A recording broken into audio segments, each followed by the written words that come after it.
Okay, so mga paps, panibagong update nga lang po tayo dito sa Anabu Coastal Diversion Road.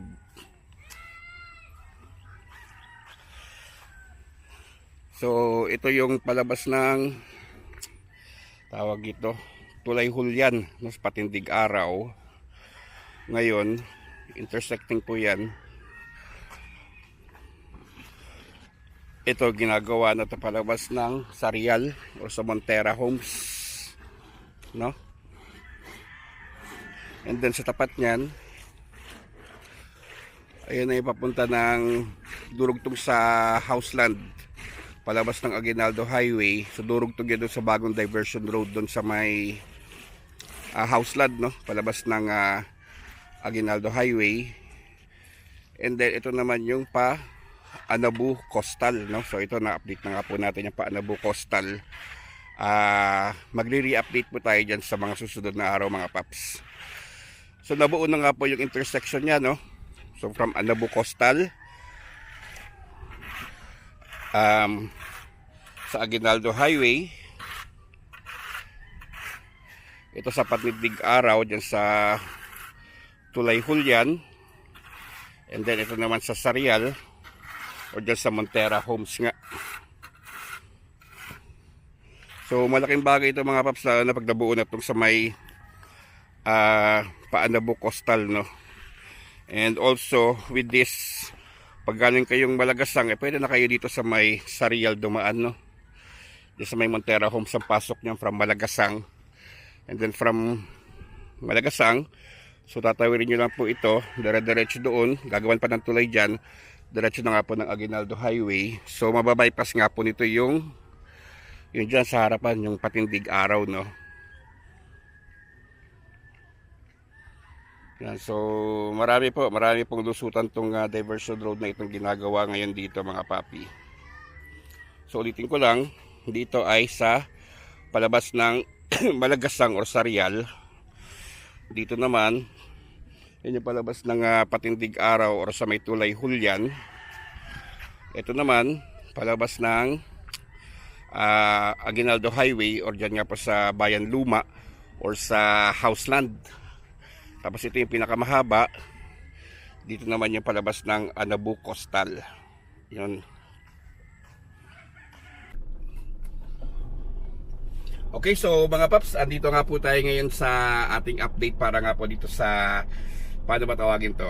Anabu Coastal, Malagasang, Patindig Araw, Diversion Road, or sama na nga rin po natin yung syempre Aguinaldo Highway, mga paps, no? So ito nga pa ina-update natin before, no? Nung una ay hanggang dyan lang sa may yan, yung palabas dyan sa diretsyo sa may Patindig Araw sa Tulay Hulyan. Pero ngayon makikita nyo nga po, meron ng intersecting dyan, ano? So yung pakanan, palabas na ng Aguinaldo Highway yan, na durugtong naman yan doon sa bagong bukas na diversion road sa may Houseland. And then yung pakaliwa, yan naman po yung palabas na ng Sarial dyan, mga paps, no? And then sa likod natin, yun yung papunta ng Anabu Coastal, no? So ina-update na nga rin po natin to before, mga paps. Ngayon binalikan lang po natin dahil nga meron na siyang intersection dito, no? So once mabuo yan, check na mabilis na yung biyahe natin from Anabu Coastal, lalo na hanggang dito sa Patindig Araw. Though mahaba-haba pa yun, mga paps. Nung huling update natin doon, ilang buwan na rin po nakalipas doon, mga papi, ano? Yun po yung dadaan sa tabi ng Ilog Hulyan, mga papi, ano? Ito yung sa likod natin. Yun yung papuntang Anabu Coastal. So napakalaking bagay po niya, no? From Anabu Coastal, pwede na kayo lumabas ng hanggang Patindig Araw without going sa Malagasang Road, no? So dire-diretso na nga po yung mga paps. Sayaan nyo, pagbibigyan na tayo ng update dyan sa susunod. So ngayon, dito lang tayo, nakiraan lang tayo dito sa, I think private property pa to, eh. Nakiraan lang tayo para na masilip natin yung ginagawang construction dyan sa, dito nga sa loob, no? And then if ever naman halimbawa galing kayo ng let's say Malagasang Road at gusto niyo pumunta ng Aguinaldo Highway, no? Nang hindi na dumaraan dyan sa Patindig Araw, ay pwede rin po dito, mga paps. So napakarami nga po ng lusot nitong diversion road na to, no? Mainly ang iiwasan nito ay syempre yung Anabo Coastal, Malagasang Road at Patindig Araw. Yung mga main roads yan dito sa Imus, mga papi, no? So at least with this diversion road ay malaking bagay po yan. Ito ay katulad ng ibang kalayaan route dito sa Imus, ay dadaan din po ito sa mga subdivision, no? Tulad nga po dito sa Sarial. Excuse me, mga paps. Tsaka yung dito nga banda, ito sa may Montero, palabas na nga Malagasang Road, no? So ipapasyal ko lang po kayo dito sa loob, no? Sa ganun magkaroon kayo ng idea, no? Palabas ng Malagasang Road. So kung magbukas na nga yung diversion road na yon, ay magiging part nga po itong subdivision na ito na Kalayaan route, no? So isa lang po yan sa napakaraming subdivision na ginawang Kalayaan route, no, dito sa atin sa Imus. Itong Montera Homes nga po ay isa at kabilang dito. So ito, sama na lang kayo siguro hanggang dyan sa paglabas ng Malagasang para magkaroon kayo ng idea, no?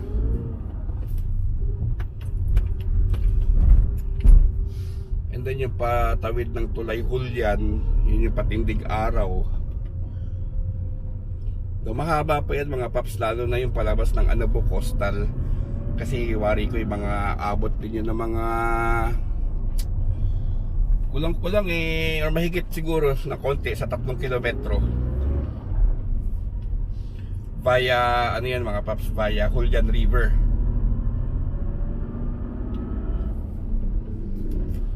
Na-update na rin natin yun, no? Yung pinasok natin yung mga ibang subdivision para nga matumbok natin yung ginagawang kalsada.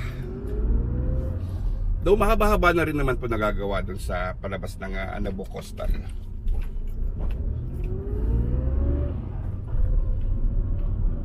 And then yun nga, yung bagong bukas na dyan sa Houseland, no? Isa may Bayan Luma, palabas ng Aguinaldo Highway naman. So napakarami na nga po natin ng options. More on familiarization nga lang talaga ang kailangan ng papi. Kasi kung kayo halimbawa hindi pamilyar sa Imus ay maaari po maligaw kayo, no? Dahil itong idadaan pa sa mga subdivision. Pero kung kayo na may taga Imus, well, at least para sa atin dito ay dagdag ruta to, no? Para mas mapabilis nga yung ating pagbiyahe.